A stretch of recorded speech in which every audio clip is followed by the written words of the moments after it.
Yay. Awesome. Hello, hello.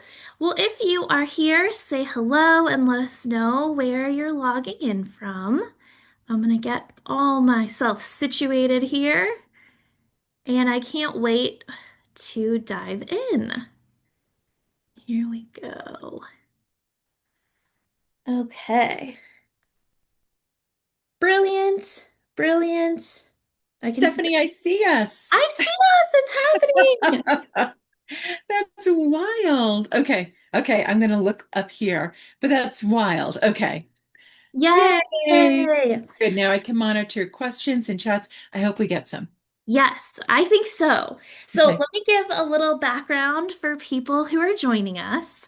Um, and what I want to say is that in this group, we celebrate big, right? We celebrate how powerful intensives are, how sacred they are, how much they've changed, have been game changers for our clients, for us.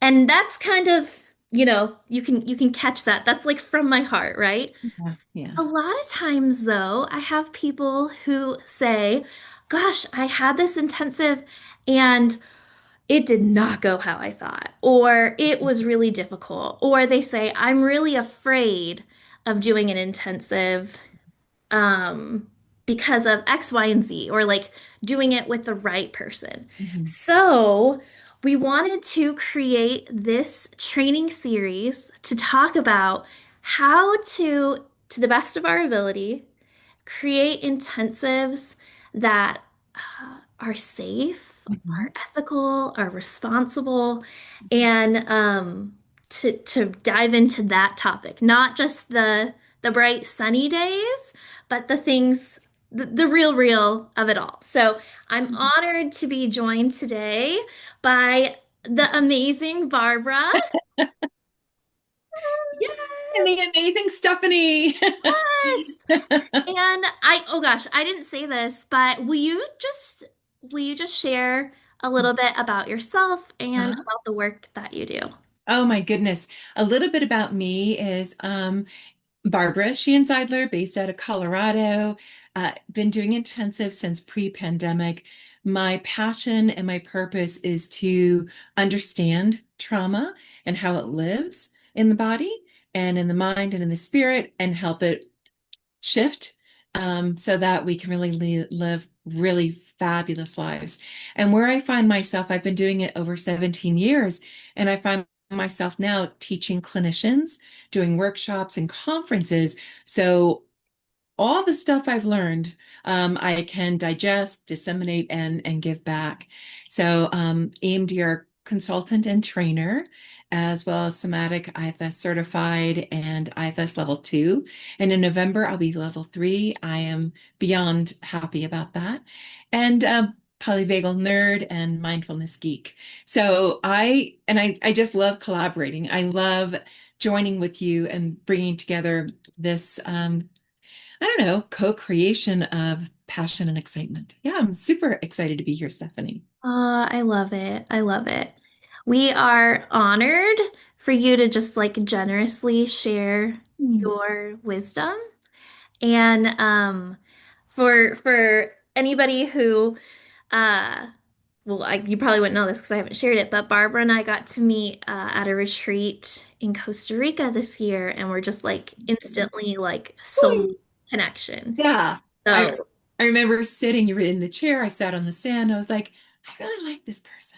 So I'm like so glad we met and we continue. I'm just for me, the idea of finding community is so important. You know, being together, being vulnerable is really important. And I feel like I can be really vulnerable with you, and I have been. So thank you for that, Stephanie. same, Yeah. same. Yeah. Okay, well, I want to name one thing before we dive into the discussion, and that is we are coming from a specific lens, right? Mhm. We're both EMDR consultants. We work with trauma a lot, so that's the perspective. But this group is full of people with all kinds of different experience and modalities and approaches.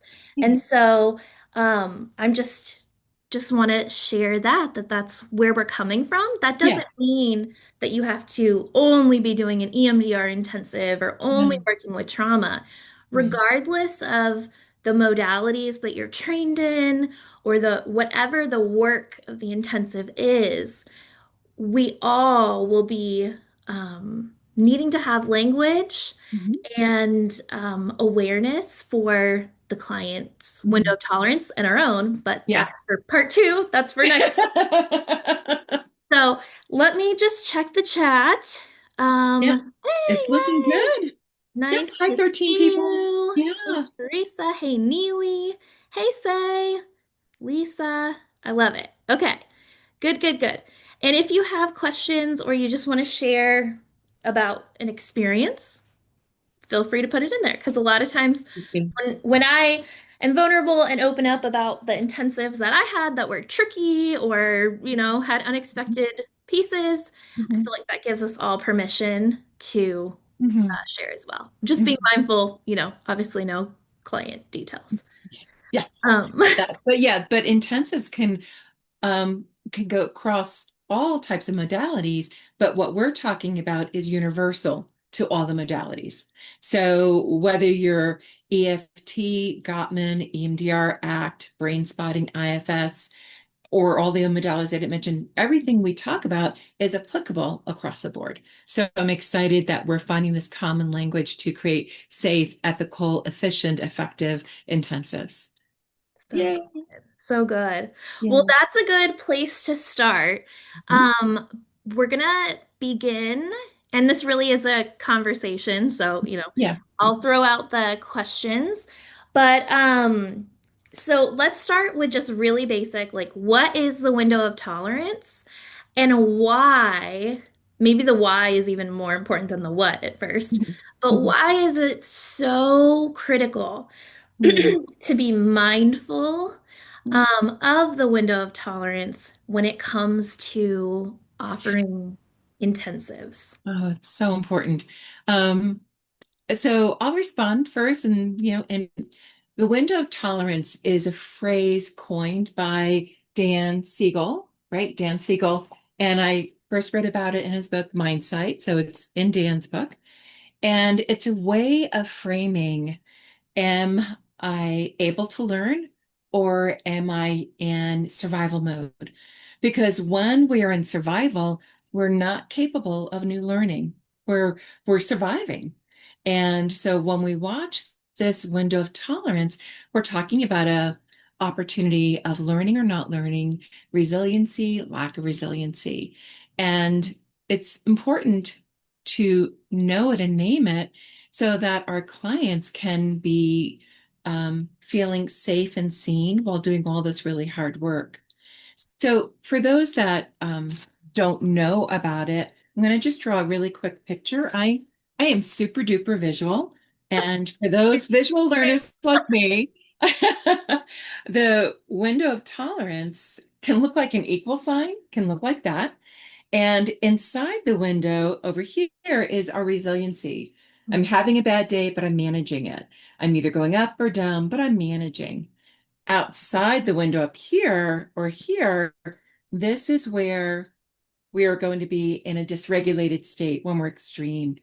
Hyper am in anxiousness.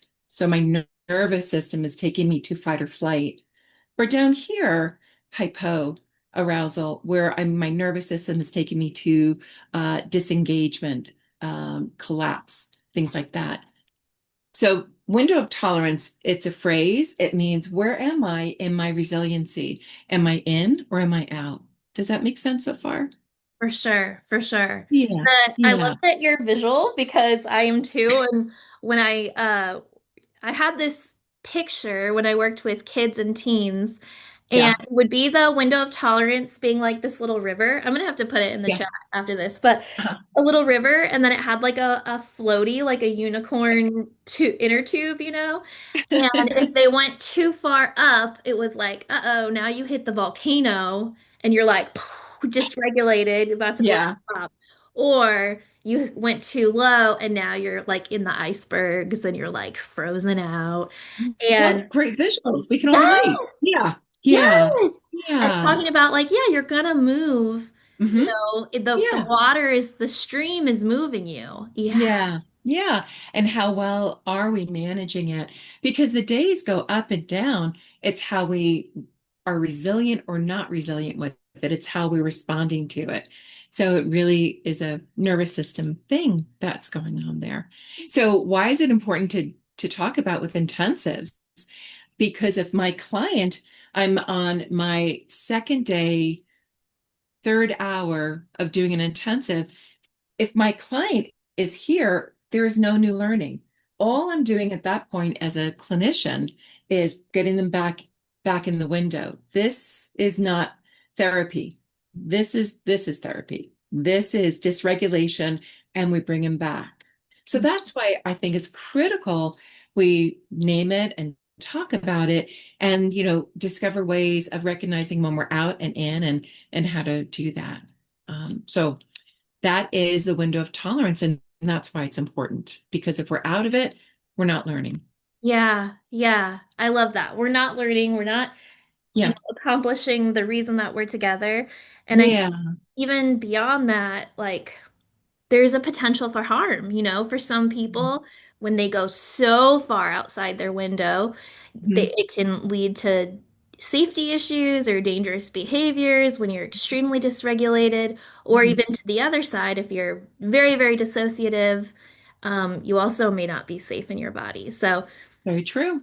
I think for us, being aware of that, being really conversant with that with our clients too, helps Yeah. keep, ooh, that's a nice image, like nice little container around the intensive time. Because I think we Ooh. said, I know, right? I think we said if your client's dysregulated and it's 50 minutes, right? Uh-huh. They're really trying to hang on, they're having this hard conversation, Hmm. doing Hmm. hard work. Well, the Hmm. 50 minutes is over, and then they usually leave the office, they're Yeah. removed from the stressor, they Yeah. cope in their whatever way. Yeah. But if they're pushing themselves to stay in this really difficult, intense emotion Mhm. or Mhm. conflict or whatever Mhm. for 3 hours or 4 hours, Mhm. Mhm. there's not a natural uh relief because the session's over in 50 minutes. Yeah. Yes, so true. That's why in the window, and we're doing the intensives work, to be mindful of what's called the faux window. So Ooh. the faux window, F-A-U-X, faux meaning fake, right? Faux. Uh, F-A-U-X. Oh, I'm a little embarrassed. All the watchers are going to see how terrible my writing is. So the faux window is this just outside my window, either way is called the faux, where I'm not up here extremely dysregulated where everybody could see. I'm not up here, but I'm here. And the faux could look like or sound like, yeah, I'm fine, Stephanie. Everything's great. Sure, I'm good to go. Okay, bye-bye. And as I say that, just notice, do I really feel an embodied person? Or do I feel like I'm in that fawning, that people-pleasing place? Yeah. So the faux is one of my things. I'm like, I feel like I'm a faux spotter. Like, and Ooh.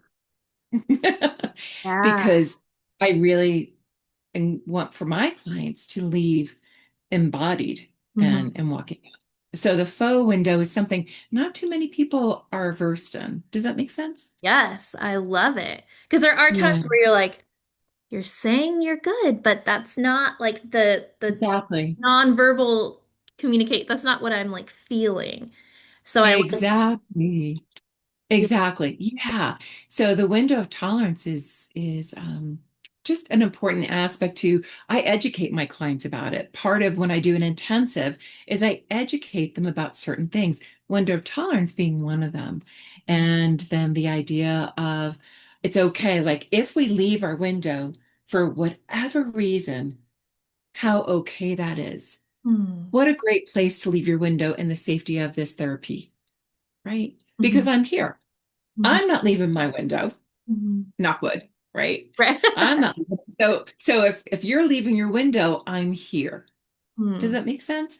And Yeah. we can together get you back in the window in a way that works for you. Yeah. Yeah. Oh, I love Yeah. that. Where Yeah. in the process are you having that conversation with them? Great question. So uh within so first and foremost, I'm collecting my history. No, first, hello, how are you? My name is Barbara. Hello. First is hello. First is hello.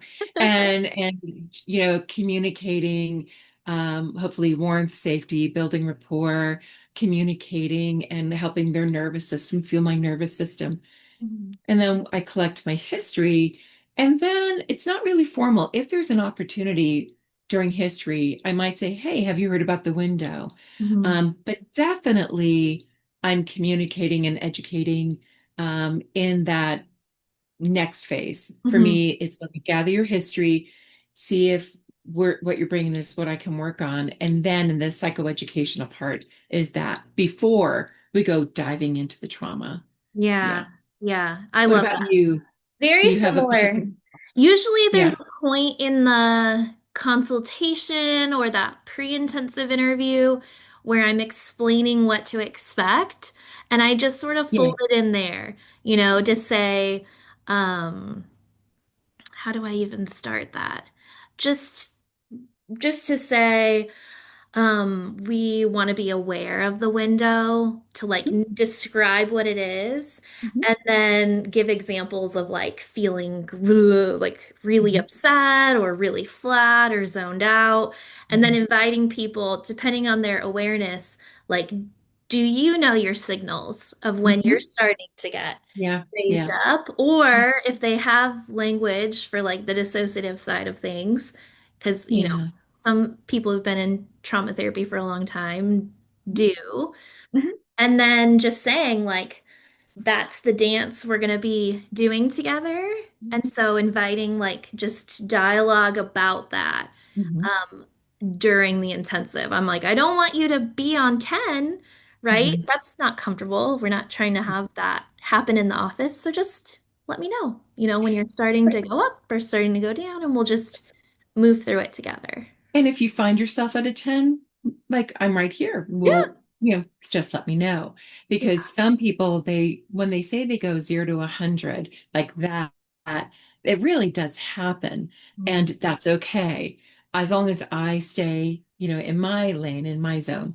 mhm. So yeah, that introducing it at the front end to educate. And I like what you said about what to expect, that Yeah. as we go in to do this work, there might be big emotions that finally get to come out, and I'll be right here with you the whole time. You Yeah. won't be alone during this. Yeah. So window of tolerance is across whatever modality. Everybody has a nervous system.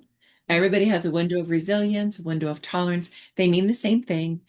Because I come from a strengths based perspective, that was a tongue twister. I say the window of resilience because you're being resilient and for me, that's my phrasing because I'm strength based. I love And everybody can use this information. Yeah, for sure. For sure. So good. Let me check and Yeah, see if any questions or comments. Ooh, yes, I would love to share the resource I have. I'm sure you have resources I too. do. Yes. Ooh, good question from Allie. How do you help clients raise their awareness of the faux window? Oh, thank you, Allie. I know. Yeah. Okay. Woof. Love it. Love it. Love it. So I am a body focused clinician. And in my learnings and my trainings and in my experience, I can hear the tone of voice. So what I'm doing is I'm listening for uh, shifts and changes. And as I train myself to notice embodiment versus not embodiment. Mhm. Okay. Like in the picture, this is me in my body. This is me in my body, feeling safe enough, feeling connected enough. This is me just slightly outside of my body, Mhm. here and here. And Mhm. so I'm listening for tones of voice. The stressed tone is out of my body. The whole embodied voice is in the body. And it's the subtleties that I might ask. It was Allie that had the question, right? So what I would do is, depending upon the client's ego strength, sometime I can be really direct or I need to be really gentle. I'm not like, oh, your voice, what's happening as I hear your voice go up 2 octaves? What are Mhm. you noticing with that? Mhm. So I'm a sand player as well. And one of the things that we've learned in sand is we observe, we don't interpret. Mhm. And so in trauma therapy, I'll observe, I'll name it, but I don't interpret that. Mhm. So I might name the voice went up, or I might name your foot's really clicking down there. Can you tell me what's happening there in your voice and did I say voice in your foot? Mhm. So I observe and I compassionately comment Mhm. because simply bringing in awareness can shift our window. Yeah. Does that make sense? Yes. And Allie, and Stephanie, do you have stuff to add to that? No, it's beautiful. I love Mhm. that. It's based upon my knowledge of polyvagal theory and the breath. Like if a client's breathing like that, Mhm. Mhm. I might observe and comment, oh, that breath right up there, right Yeah. there. And Yeah. then I might model a belly breath, which then in a nonverbal way communicates or Yeah. hears things. But I'd love, Allie, if you can comment, did that answer your question? I want to be sure you feel heard and that you're being satisfied. And Stephanie, I feel like I'm looking at us, but how do you know if people are commenting? Oh, Oh, never mind. I figured it out. right. Yay. So sorry. Oh my gracious. Beautiful. Okay. Um, okay. I So love Allie, did that. that finish that question for you? How do you help clients raise their awareness of the faux window? Yeah, like that. I educate and then I compassionately comment what I observe and see what happens there. Yeah. Yeah. Oh, And that's Allie, hi Allie. I know that you're an IFS person as well, and so maybe talking about the parts that might be associated with that. yeah. I'm even hearing some like SE thing that's like, what does that foot want to do or need to do? Like, there's so many cool things. Yeah, bringing awareness. So Body. in that idea, we're not expanding the window yet, but because I mentioned something, I'm Yeah. broadening the shared window, like the shared window between us. I'm broadening it by naming it. And Mhm. then the client has a chance to become more aware and then more self-agency in that awareness. So, Yep, it's helpful. Thanks, of course. I'm reading what Ali says. oh, Yeah. good. Good, good, Yeah. Ali says it is helpful to have examples of what you'd be seeing. Great. good. Yeah. It's the subtleties. We Yeah. can all recognize the more extreme, but it's the subtleties Hmm. that your trained professional experience eye will bring into the room. Hmm. Yeah. I love that. That like Yeah. compassionate witnessing and observing. Beautiful phrase. I love that phrase, compassionate witnessing. Yeah. So, Yeah. oh, thank you. Yeah. Keep the questions coming. Please keep the questions coming. Yeah. Let me see what I'm keeping track of our little roadmap here. Yes. Thank Talked you about, for that. of course, we talked about what it is, why it's essential with intensives. Um, we talked about this a little bit. Let me see if there's anything else you want to add. Why is it important for clients to remain in their window of tolerance or their window of resilience? Yeah. What can That's a happen if they great slip too question. far out? And then I think we could probably, since we touched on that a little bit, I'll add like I love hearing you talk about the edge. of the window. Yeah.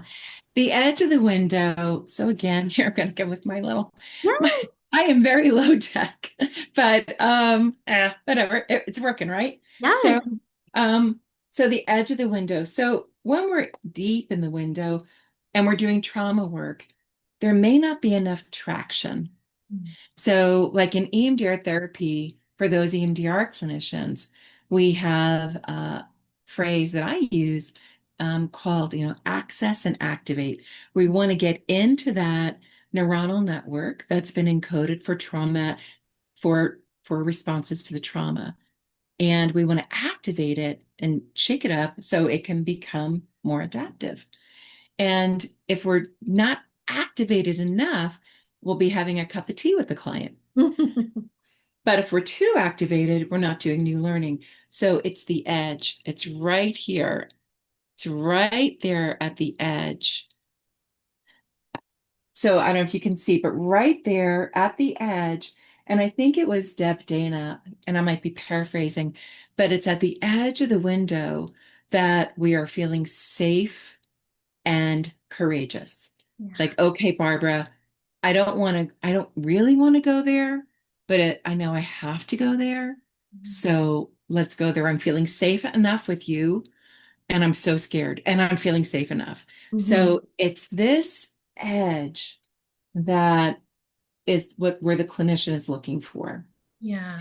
And that's where the client is still in the place of connection with you and safe, which means we can have new learning as well as at that edge where it's like, I'm a little scared, but I'm safe enough. Yeah. Makes sense? Yes, it's I love this. It's this isn't even something I thought about prior to this discussion, but there's sometimes when people are in session and Hmm. they aren't close enough to the edge to be getting the insights and breakthroughs, right? Like maybe they're Yeah. just hanging back. Yeah. And so I Yeah. love that too, not just like, Yeah. oh, we're trying to prevent, I don't know, a meltdown or something, but we're even trying to help clients, I won't say get them, but like help them shift into that place Yeah. where the learning and new growth and Yeah. insight Yeah. can It's take place. it's it's it's wild that a client and I will intentionally and purposefully go to the gunkiest, monkiest, like the ookiest place in their storyline, and we're going to go there, and we're Yeah. going to go there, and it's wild. But that's where we need to go for the healing. I think it was Joseph Campbell who said, dare to go into the cave where you're afraid to go. That's where the jewels are. And I'm totally paraphrasing it. But doesn't this happen for you, Stephanie? So you go and you do the trauma, you do the deep, deep trauma work, and there's insight. Hmm. And the client walks away instead of thinking, I'm broken, or Hmm. instead of thinking, I'm unlovable, Hmm. they walk away believing in their worth and believing in their goodness. But that was the gem inside. I was like, so Ah, inside is the gem, but we have to go there and excavate it and clean it up. ooh, I Yeah. love that. I'm Yeah. even thinking for like couples work, Ooh. maybe the goal of the session isn't to process a trauma. You're working on some other, you know, I don't know, whatever it is you're working on, but one or both people are at the edge where they're just vulnerable enough Yeah. to have that conversation that needs to be had or learn that new skill or try that new thing, but Yeah. not so far that your ears are, you can't take in new information or you can't be in the place of learning. Exactly. Exactly. So it's that edge where then our window grows because the world the world doesn't change. So at the end of really, great therapy, what happens is that their window grows. So what happens is that my window is now this big, and I Mm-hmm. have more resiliency to my experiences of the world. So the world doesn't change. I change my relationship to the world by growing in my own resiliency in my own window. And in couples, the that idea of growing together would be, I can't imagine how phenomenal to be in that shared, sacred, vulnerable space under the umbrella of that safe other container, Mm-hmm. that other person that they're going to be the anchor. Yeah, if y'all get a Yeah. little lost, you can look over here. I'm going to be right here. Right, So right. yeah, couples work would be an amazing way to and watch like, oh, you went outside the window when that person said that. Ooh, what's that about? Yeah, yeah. Right? So we could watch how the windows interact. Ah, interesting. I Yeah. just I thought, mean, I've experienced that in my own couples work and it's really yeah, beautiful, to say, ooh, that caused a distance moment or that caused a whatever. collapse. Yeah, Yeah. collapse. You collapse right there. And Yeah. that would And be how, and yeah, how what? just how meaningful that can be because that's happening in our Yeah, it's paralleling what happens in yeah, the outside world. And so yeah. I think we get a taste of this in typical 50-minute sessions. Hmm. But when you have a longer period of time, like the 3 hours or the 6 hours, then you really do get to journey with the client through Yeah, their different ebbs and flows. yeah, yeah. I think sometimes that is the work. Right? Yeah, Like we come in yeah. thinking, oh, I'm going to do this thing or that thing, and maybe you do. But just the act of being with someone's system is really meaningful. Um, it is the thing, and then comes the it is the thing, and then comes that skilly thing that I have a skill that I'll do, but the thing that really is transformative is the relationship. Mhm. Somebody once said, "We're wounded in relationship, we heal in relationship." And if I can maintain the safety in that relationship, that consistency, that calm, that courage, that compassion, that openness, then when I do a thing, that's wonderful. I love the thing that I do. Yeah. But if I'm not doing it first and foremost from calm, consistent, courageous, this thing will have less impact. Hmm. Hmm. So yeah, and for some clients, just I've had many a client, and maybe you have too, where they finally got to be both safe and seen at the same time. I think it was Gabor Mate who said we have drives, many human drives, and one of the drives is to attach, right? And then if we don't attach, we die. Another drive is to feel safe. And those are really nice. So I want to be attached and I want to be safe. And what Gabor would say is that if I had to sacrifice one, I will sacrifice my sense of safety to keep my sense of attachment. Yeah. So in therapy, my clients, maybe yours, they get to both be attached, safely attached, and seen both at the same time. It's just really profound when people experience that. Does Hmm. that make yeah. I didn't Yeah. mean to bring in all these things, but No, I love it. I you're love it. inspiring me. Yeah. I I am enjoying it so much. Are you Let checking me. chat? Yeah, I am. I Sorry, I want there looked to be down. questions. Yeah, no, I want there to be questions. I Ooh, want okay. Allie's coming in with the questions. Do you think the client's window of tolerance expands or contracts throughout the intensive? Do we need to be more cautious at one end or the other, or is Mhm. it different for each person? It's different for each person. And I believe it's different depending upon the moment and the client's resiliency. Mm-hmm. I believe because I've experienced that their windows do expand and contract. So if client and I are talking about the event that happened, I got yelled at, and the client is present with me and present with me. And then the conversation naturally moves over to this person betrayed me. I can see that the client has a really different reaction to that. Mm-hmm. Mm-hmm. And And so I think our resiliency can be our interpretation of the moment. Yeah, that makes a Yeah. lot of sense. So I think our resiliency, our window is going to be how I interpret that. The betrayal for that person was so much more condemning and so much more than being yelled at. Being Hmm. yelled at they could tolerate, but the betrayal felt more than what they could tolerate. Hmm. Hmm. Yeah. Yeah, I love that. Like, I'm hearing that it's something that can change moment by moment, Yeah. depending on what's being discussed or a number Yeah. of things, what's happening in the room, like, Yeah. and moving with them. Yeah. I think that's why the attunement piece is so critical. Absolutely. And because we never know. One of the jokes, ha-has that I have that if I wasn't a therapist, I could be a detective because I'm so good at spotting nuances. So the person is talking about, oh yeah, when I was yelled at, yeah, I got really angry. Like they're telling their story beginning, middle, end.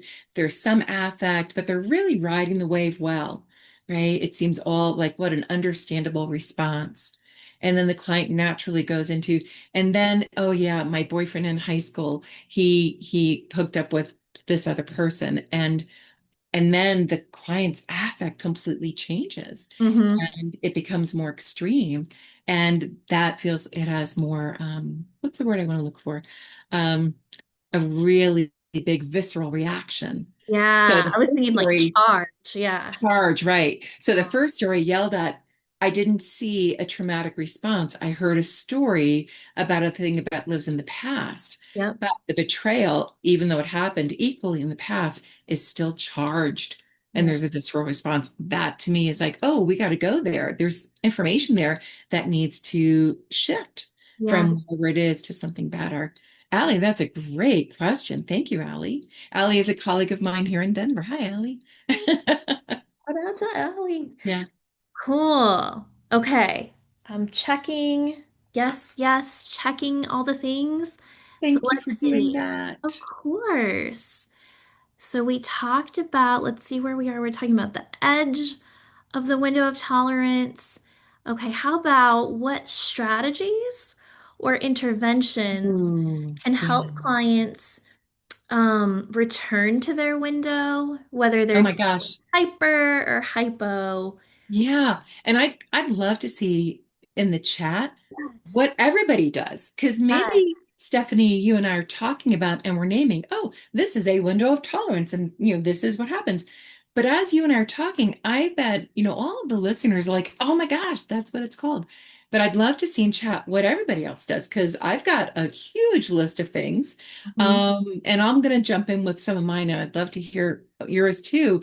So if a person is in a hyper arousal state, in a hyper, they're in their sympathetic zone and they're in fight or flight and they're just talking, 100 miles an hour. I had to overcome that. I was raised to be a good girl and a polite woman and don't interrupt people. Mhm. And I have learned to be a strong therapist. I sometimes need to say, ooh, Sally Sue is always my name for my pretend clients. Sally Sue and Billy Bob. Sally Sue, right there. Can I jump in right there? So that's one of the things that I've learned to do, even though it feels not right, but I'm being a good clinician. So some of the things. In a hyper arousal state, I always observe and name and I get client agreement. Like, yeah, I'm really jacked up right now. My I'm spinning. I'm on a verge of a panic attack. Mhm. So for those people, I have sand in my room. We might throw our hands. She might throw her hands in the sand. Mhm. We might put a cold compress to the back of the neck. Mhm. I might coach the client how to do what I call a fascia facial. Again, polyvagal nerd extraordinaire. And a fascia facial is where I'm pulling gently on my skin here. And what I'm doing here is I'm moving the fascia tissue, which is just underneath the skin. And I'm inviting my ventral vagus nerve Mhm. to come on board. And when clients do this, they're telling their nervous system it's safe to slow down. It's safe to slow down. Or we might do what's called the basic exercise by Stanley Rosenberg. And this is from a book where we do this and we have our eyes forward. And I'm going to keep my head straight, but I'm going to dart my eyes hard right to look at my elbow. And then when I have an organic response of re-regulation, my mouth is watering right now. I can feel an organic breath. I come to center and then I go to the other side and I do the same thing. So I have a huge list of things, humming, Mhm. tossing a ball, throwing the ball at the door if they need to be aggressive, Mhm. stomping on paper cups. I have a host of things to do. And they're based in science and what the client needs. So that's hyper. Hypo, which is I'm my voice slows down. In that attunement phase, I slow down my pace.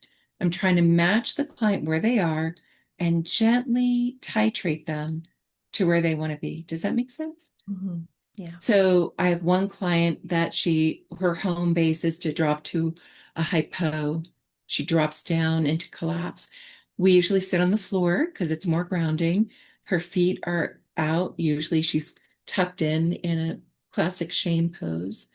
And I'll ask client, would it be okay? Check in with your system. Would it be okay if I put my hands on your toes? Mm. And just on the tips of her toes. Again, she's such a collapsed place.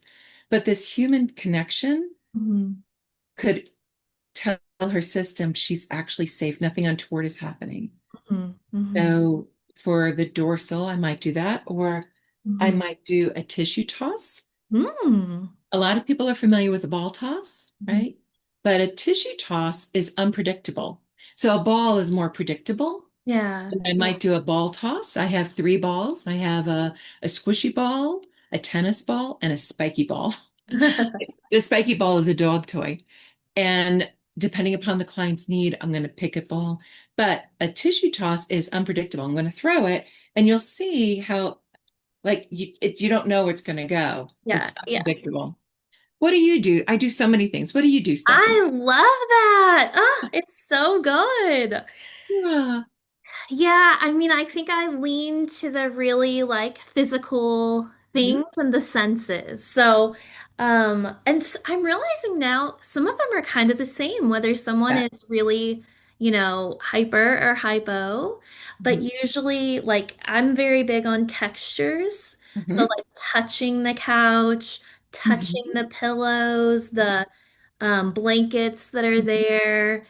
Um, like you said, the balls or the fidgets that are there, and just inviting them as comfortably as feels okay to Mhm. allow all of your attention Mhm. to fill up the whole of your mind Mhm. with how Mhm. this couch feels or how this feels or just find something in the room that captures I their love it. attention and be Yeah. really, really mindful. So Mhm. returning back to the room and to the Mhm. physical surroundings here and now. Sometimes some movement, because if you're like up Oh there, yeah. it really helps to do some breath release or some body release. Yeah. All of that. I have straws in my room. We blow through straws because Yeah. that forced breath is something.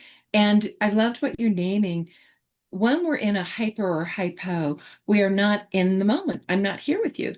But if we do anything that brings us more to the moment, see, hear, touch, taste, smell, any of those five senses, it's going to bring us to the moment. So as the client, I might invite, like, take a sip of your water. And as you do so, what do you notice as you smell, taste, see the water? Yeah. Hi, Linda. And those things bring us to the moment. See, hear, touch, taste, smell. And Yeah. depending upon how extreme they are in the window, I have different ways to titrate them. So the titration is like a little bit more, a little bit more, a little bit more. We're not going to go from here to here, but we're going to get there in small increments that the client's nervous system can tolerate. Oh, I love that. Yeah, I know it's good stuff. It's good Yeah. stuff. Yeah.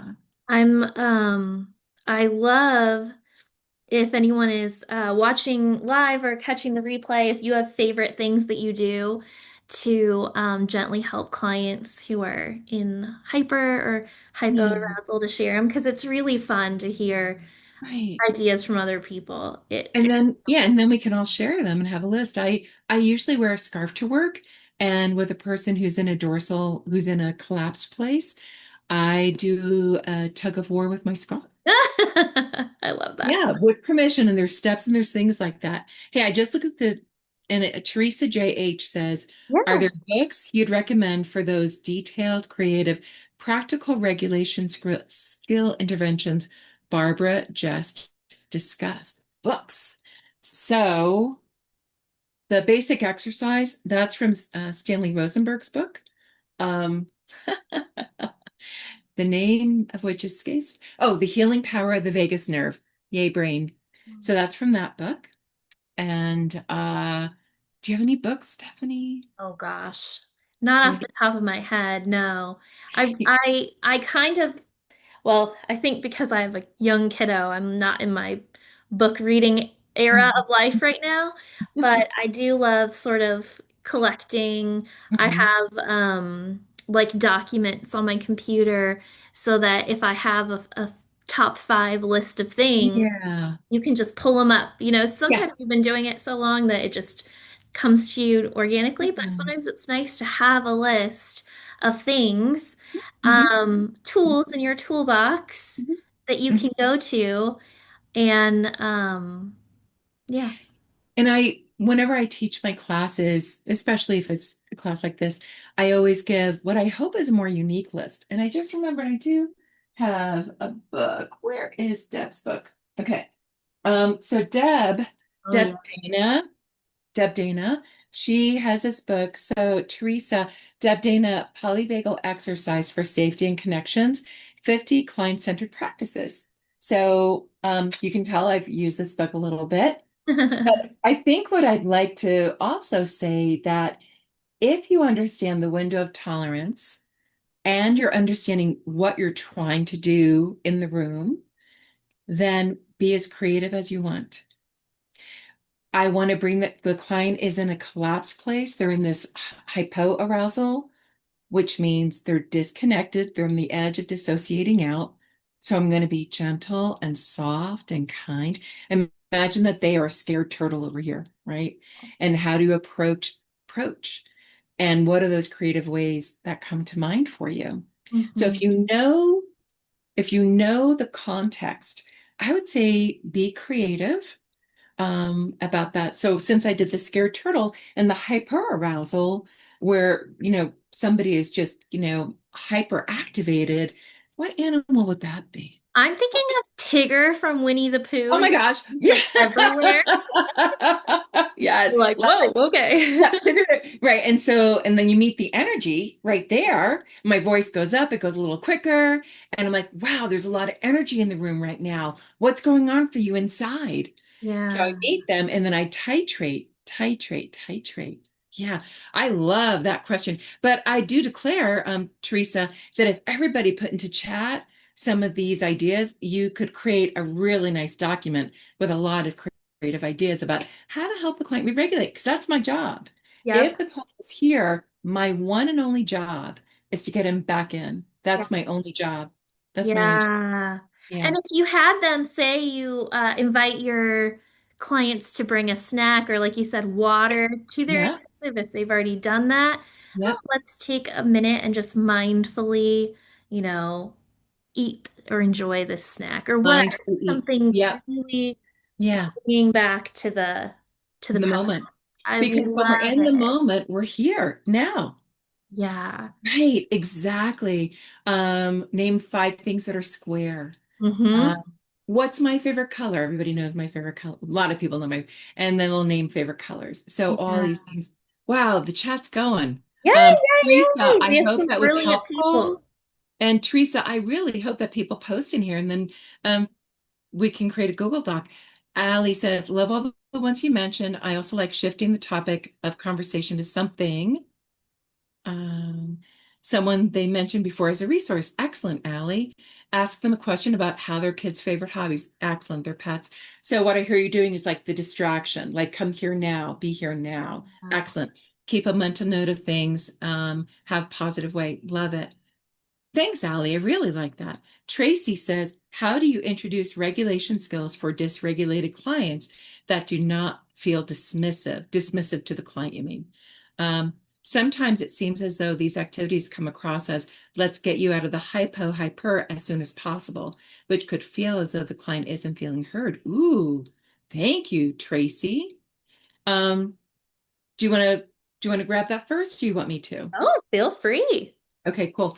Definitely don't want to be dismissive. And I'm just going to read it again. Sometimes it feels as though these activities can come across as, let's get you out of the hypo as soon as possible. Thank you, Tracy. That's a really good point. Their nervous system took them there Mhm. in a safety protective reason, because our brains are scanning for safety all the time. And I think the way, Tracy, I'd like to respond, what I hope is true, is that my presence communicates non-dismissiveness. Mhm.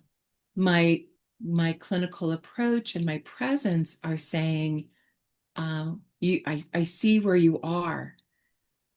Do you want to stay there or do you want to come down? Because everything I do is an invitation.